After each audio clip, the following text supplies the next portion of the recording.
Assalamualaikum warahmatullahi wabarakatuh. Bismillahirrahmanirrahim. Alhamdulillahirrabbilalamin. Assalatu wassalamu ala ashrafil anbiya wal mursalin wa ala alihi washabihi ajmain, amma ba'du. Selamat sore sahabat-sahabatku sekalian. Masih bersama saya Anas Maulana di channel Sahabat Anas.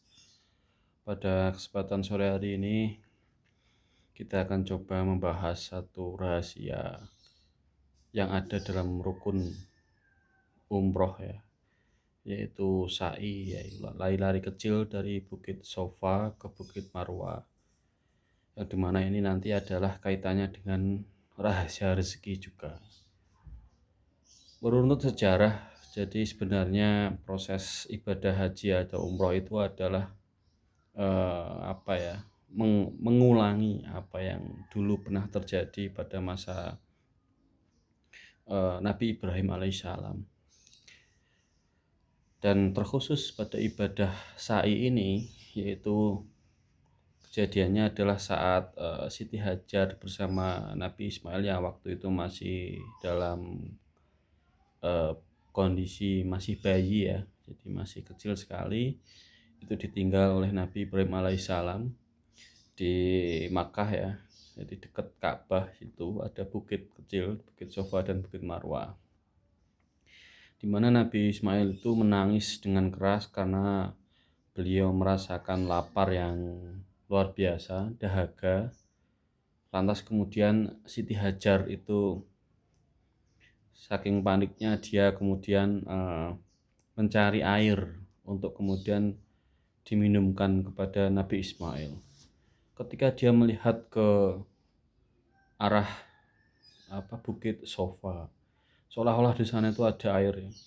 Terus kemudian dia berlari ke Bukit Sofa, berlari ke situ, ternyata tidak ada, ternyata hanya fata morgana. Terus dia melihat ke Bukit Marwa, di situ seolah-olah ada air. Terus berlari ke Bukit Marwa, ternyata tidak ada air. Terus dia kemudian kembali melihat ke Bukit Sofa, itu kok kayaknya ada air, ternyata hanya fata morgana. Berlari lagi ke Bukit Marwa, begitu terus sampai terulang sampai 7 kali. Tapi kemudian apa? Ternyata kemudian Allah memberikan rezeki keduanya itu justru dari jalan yang tidak pernah diduga-duga, yaitu dari Nabi Ismail, melalui lantaran Nabi Ismail alaihissalam yang beliau ketika menangis itu kakinya itu menginjak-injak gitu ya, geser-geser itu kan. Jadi kayak bayi nangis itu kakinya kan bergerak-gerak itu kan, ke tanah, ke bumi. Terus kemudian muncullah Zam-Zam. Jadi sebelum dilanjutkan ke ceritanya itu, kita bisa lihat bahwa apa yang terjadi pada Siti Hajar itu kemudian mencoba berikhtiar untuk mencari rezeki yang tadi dia butuh air ya. Tapi kemudian apa yang dia rasionalisasi, apa yang dia lihat dalam penglihatannya waktu itu, ternyata hanya fata morgana.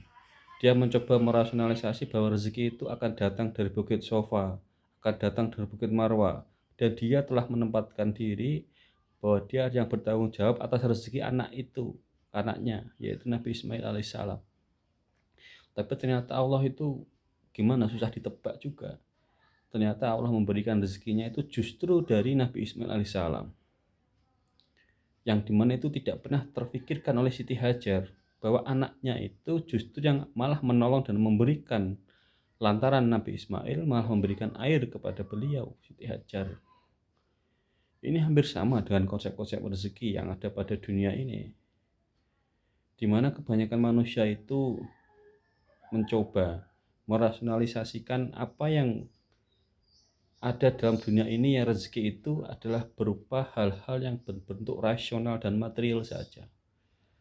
Tapi sebenarnya hal itu salah, seperti apa yang terjadi pada Siti Hajar.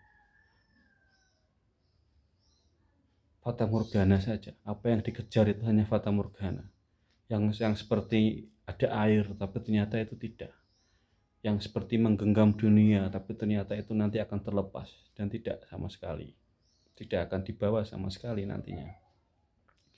Mirip seperti itu. Kita terkadang lupa bahwa konsep umumnya, jadi konsep paling mendasar, jadi konsep yang harus kita yakini sebagai sebuah kebenaran adalah bahwa pada dasarnya yang mencukupi kita semua itu adalah Allah Ta'ala. Jadi ketika ada satu anggapan seorang suami misalkan mencukupi kebutuhan istrinya, itu sebenarnya anggapan yang salah. Contoh lah, misalkan sebulan kita kasih 3 juta, 4 juta, 5 juta. Lalu kemudian Allah berikan sakit, misalkan sakit ginjal atau sakit menahun. Lalu apa maknanya uang segitu dalam tanda kutip mencukupi itu tadi? Toh tidak cukup akhirnya.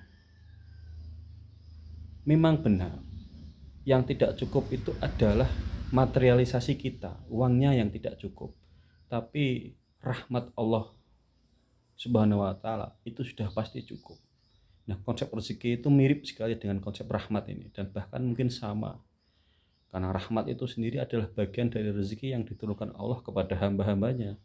Tidak hanya pada kita sebagai umat muslim, tapi mungkin kepada mereka yang bukan non-muslim.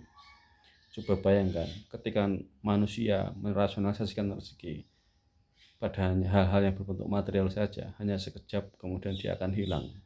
Karena rezeki tidak bisa dihitung, dirasionalisasi dengan keterbatasan manusia, keterbatasan akal manusia saja.